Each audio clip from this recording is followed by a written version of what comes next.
Good evening. How are you? Well, we're losing the light out my way, but it's very comfortable out here. And I thought I'd do a sit and talk because I got a bunch of messages about what I thought while I was on Ari's show. At the end of the show, we were discussing the implications of the conviction of Navarro. I was making a comparison between an obvious one between Navarro and Bannon as people that didn't want to bow before the man, you know. And what I was really saying there, it's an old 60s message, but it hasn't changed. What I was really saying is that they don't have any respect for the democracy, that their effort has been from the beginning to take over the government, to overthrow it as it is, its constitutions, its laws, and everything. And the stagecraft that they were exercising, including how they responded to the subpoenas, is part of their mission. So on the one hand, they say, like martyrs, you know, it's kind of a political S&M movement, that, they're doing it for their commander-in-chief, and he's deserving of this. And he is as much a tool as they are in a campaign to have an autocracy. And they need an autocracy to have power because their message will be seen through and prevent them from getting a Democratic majority to rule at the ballot box. So their only hope is to diminish the courts, diminish the ballot box, diminish the vote, and to control it for themselves. Do they hope that in the end they'll receive pardons? Well, some think that that's automatic, and it's not so automatic. And we've seen that Trump doesn't want to give pardons that are close to himself. And technically, legally, in the current system that is the Constitution and the laws, you're not supposed to be taking an act of power to accomplish anything that favors you. And in this case, helping them have immunity for actions they did to help him become president illegally is an issue. So when people are confused by what's going on, in part it's because they haven't experienced, seen it, studied it, thought about it. And I am hardly alone in the category of people that have an idea what's going on here. And in my code book, when you convict a wrongdoer of basically transparently giving the thumb to the laws of our country, to the Congress's right to investigate efforts to overthrow the government, then you have compromised your right to be free if convicted of the offense, in this case contempt, to withhold information, documents that you had, or to appear and give testimony. And so in the end, this is theater for many hands Navarro. And Bannon has always been, excuse me, there's a little bugs out. Bannon has always been way out there, you know. And if there's a quote, master, I just did a Rudy. There's a master of how to have dominion over people who you would think would not want to sacrifice their freedom, but they do because they've been convinced that who they are is worthless and unequal, and this is a way to assert themselves as part of a movement which will only compromise them further. I can't believe I'm saying this because it feels to me like something I've heard back in the 60s and the 70s. The truth is, it never goes away. And that democracy, because of its openness, is prey to these kinds of people and this kind of misconduct. So that's what we're dealing with. And at the end of the show, I would have liked to have said that the political stagecraft that Bannon and Navarro use is, I think, ineffective even for them. And that allows us to call it a victory on several levels, because the issue was so simple and the trial so easy, and the prevarication and contempt so transparent, and not just for the subpoena, but for the government as well. If we do not know how to celebrate the vectors that take us toward victory, we will not have a victory.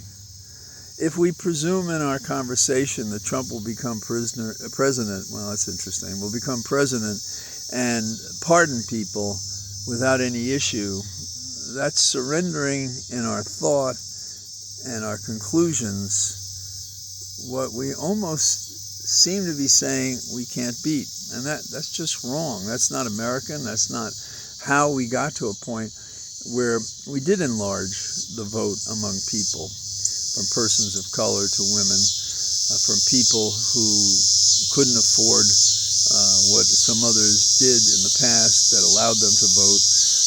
We have been, quote, perfecting our form of government and its promise of equal justice before law.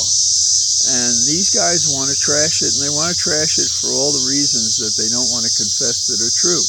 That is, that they're racist, that they're misogynist, that they don't want women to have power. It's a whole series of things that we thought we had left in the dust behind us that comes and haunts us today by these enemies of the state. So, those who wanted to know, I wasn't so much upset with anything that anybody was saying. Everybody's entitled to their opinion. But my impulse was to underscore the fact that today was a victory when Navarro was convicted. He had no basis for any other outcome. And it's kind of annoying to me that he'll probably be able to be released pending appeal, to challenge the appeal, when I struggled over a 10,000-word motion in a case I have with so much more merit, at least for a further appellate argument, and I have to be concerned whether or not my client will have that opportunity. And my client's given no indication that he would be present a risk to the community himself or flee or delay. So we keep talking about no man is above the law. And that's partially true when we convict a Navarro and we convict a Bannon. But it's not true when you consider what happens after that. Bannon still hasn't been held to justice to spend the 4 months that was his sentence. And in January, I think it's January the 12th, Navarro will be sentenced. And the minimum is 30 days for each of the misdemeanors, and the penalty in terms of funds is $100,000. So I guess and the 30 days is a minimum. He can get up to a year. But the 30 days is the mandatory minimum. And I don't know offhand if the two counts allow you to run the 30 days concurrently, if that was the minimum. But you get some idea that what happened in Bannon's case, that they took 30 days from each charge and ran them consecutively. And probably the rest of it is some sort of probation. So today is an unalloyed victory. They had nothing. We showed they had nothing. It went over in a day, and all the time that we wasted beforehand and all the so-called funds that Navarro spent on it just shows he's a fool for Trump.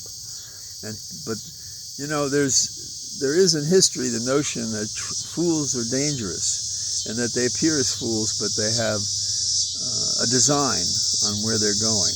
And these two guys have a design. They want to take over the government. It's nothing to them to say it among their followers.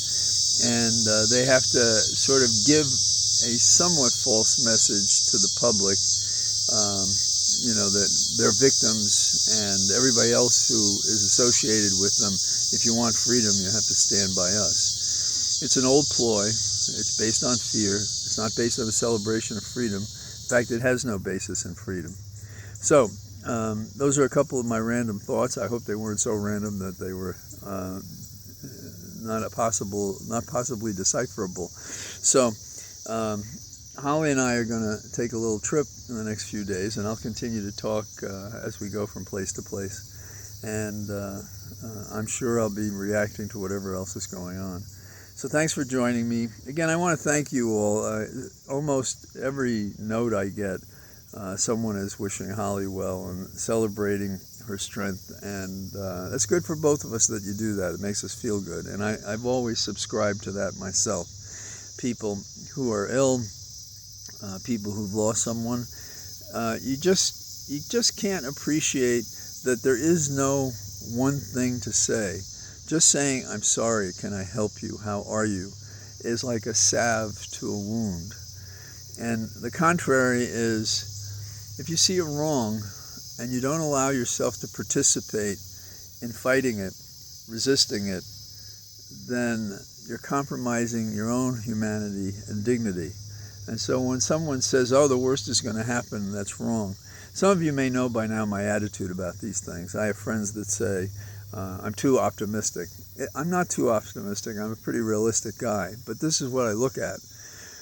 If you see a shaft of light in a darkened room, you go toward it. That's a metaphor for when you see an advantage, an opportunity that favors success for something that you think is important, like the persistence of our democracy and of the republic and its restoration after these unfounded attacks by a minority of people in this country who don't give a damn about any of the faults that they've perpetrated on us as individuals and a nation. So, while sitting comfortably here, I want to wish you good evening, and I look forward to talking to you soon. Bye-bye.